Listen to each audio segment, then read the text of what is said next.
Karibu kwenye YouTube channel ya Malecom. Tunakuletea matukio yote. Kupata matukio yote haya, tafadhali bonyeza subscribe button nyekundu iliyoko chini ya video hii na kisha uguse alama ya kengele. Asante sana.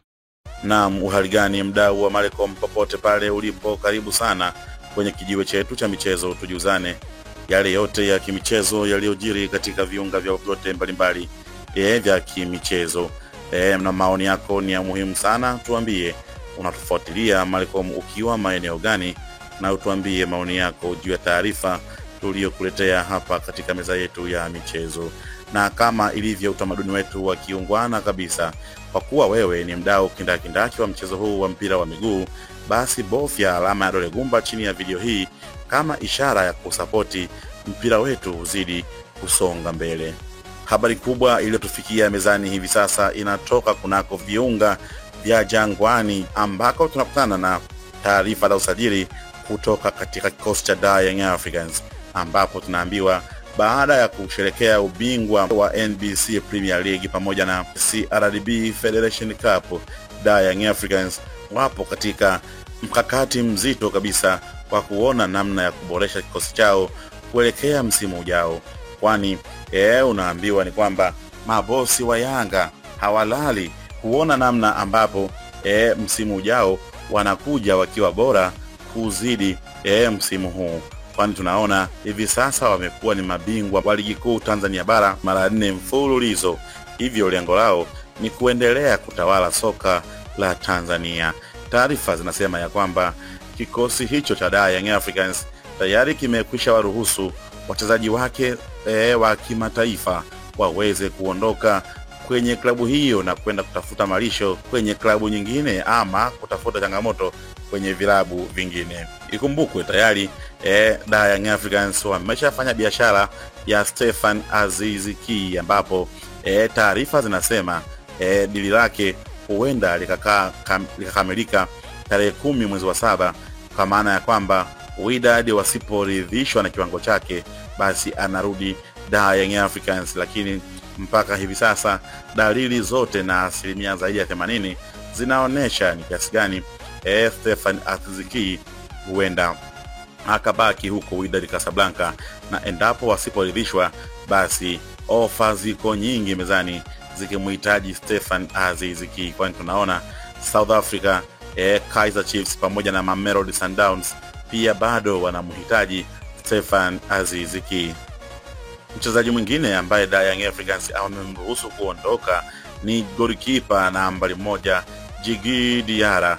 Hii ni habari ambayo huenda isiwe habari nzuri kwa wapenzi wengi wa Young Africans, lakini tayari Young Africans ilishajiandaa maisha bila Djigui Diarra kwa msimu ujao. Kwani tunaona kama wewe ni mfuatiliaji mzuri kabisa wa masuala haya ya kimichezo, unakumbuka kuna klabu moja hapa nchini ilishawahi kutangaza kwamba imemsajili goalkeeper kwa makubaliano maalum na Young Africans. Hiyo ni dalili tosha kwamba Young Africans walishaanza maandalizi ya kuishi bila Djigui Diarra, lakini historia ambayo amekwenda kuiweka kunako klabu ya Young Africans haiwezi kufutika vichwani mwa mashabiki na wapenzi wa Young Africans. Mchezaji mwingine ambaye Young Africans wamemfungulia milango ya kuondoka ni Yao Kwasi Atoula, fullback wa kulia huyu ambaye ameandamwa na majeraha kwa muda mrefu na hivi sasa bado anaendelea kujiuguza. Hivyo Young Africans kuelekea msimu ujao wameshaingia sokoni kutafuta fullback nyingine ya kulia ambayo itakuja kuziba nafasi yake. Lakini tunaona kijana wa Tanzania huyu mzawa kabisa Israel Mwenda bado licha ya kuonekana kwamba amekava nafasi yake, lakini bado viongozi na mabosi wa Young Africans wanahitaji mtu kweli mashine ya kimataifa ije izime pale kwa fullback ya kulia. Mchezaji mwingine ni kiungo mshambuliaji Jonathan Ikangalombo, ambapo unaambiwa Ikangalombo kile ambacho watu walitarajia angekuja kukifanya kunako viunga vya Jangwani imeshindikana kufanyika, kwani kiwango chake kimekuwa hakiridhishi, na hivyo Young Africans wanamruhusu kuondoka kwenda kutafuta mahalisho sehemu nyingine, ili na wao watafute mtu ambaye atakuwa na effect kweli kuelekea msimu ujao, kwani wameamua wamedhamiria kufanya vizuri katika mashindano ya ndani na yale ya kimataifa, hivyo Ikangalombo hata wafikisha katika nchi ya ahadi. Mchezaji mwingine ni Kennedy Musonda, ambapo tunaona mshambuliaji huyu raia wa Zambia ameshindwa kumshawishi kocha kuweza kumwamini kunako kikosi cha Young Africans, kwani tunaona msimu huu Young Africans imepita chini ya makocha tofauti 4, lakini kwa makocha wote hao Kennedy Musonda ameshindwa kuwashawishi waweze kumpatia nafasi. Kwa hivyo inaonyesha ni jinsi gani kwamba amekuwa na kiwango ambacho hakiwaridhishi makocha wote ambao wamepita kunako viunga vya Jangwani. Hivyo inamfanya yeye kuwa ni miongoni mwa wale wachezaji ambao Young Africans nao pia wanamruhusu kuondoka. Mchezaji mwingine ni Clatous Chota Chama. Licha ya uwezo wake mkubwa ambao huwa anauonesha, licha ya kiwango bora ambacho anakionyesha, pamoja na kwamba hapati nafasi mara kwa mara, lakini Clatous Chota Chama alisaini Yanga mkataba wa mwaka mmoja ambao tayari msimu huu unapokwisha, basi na wenyewe mkataba wake unakwisha. Hivyo mpaka hivi sasa bado mazungumzo ya kusalia ama kuondoka hayajafanyika, lakini kuna asilimia kubwa sana Clatous Chota Chama huenda akaondoka kunako viunga vya Jangwani. Mchezaji mwingine ni Prince Mfumelelo Dube. Mchezaji huyu ambaye ni striker wa kimataifa kutokea nchini Zimbabwe. Ikumbukwe amesajiliwa kitokea klabu ya Azam FC wana lambalamba, lakini licha ya kuwa na magoli takriban 13 kwa msimu huu wa NBC Premier League, lakini kwa nafasi ambazo amekuwa akikosa imewafanya mabosi wa Young Africans kuanza kufikiria kutafuta mbadala kwa maana ya striker mwingine, na tayari Malcolm tunazo taarifa ya striker mkali kweli anafahamika kama aka The Beast. Ni nani huyo anayekuja kuchukua mikoba ya Prince Mfumelelo Dube?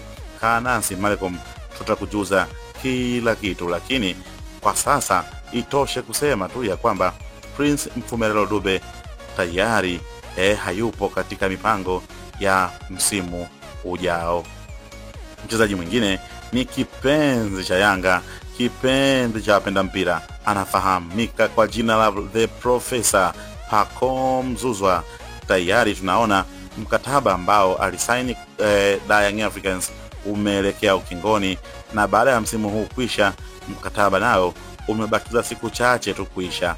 Mpaka hivi sasa hakuna taarifa rasmi kutoka kwa Pacome Zouzoua ama Young Africans unaothibitisha endapo Pacome Zouzoua anabaki ama anaondoka, na inaelezwa ya kwamba mahitaji ya Pacome ili abaki Young Africans ni makubwa kweli, anahitaji maslahi makubwa kweli.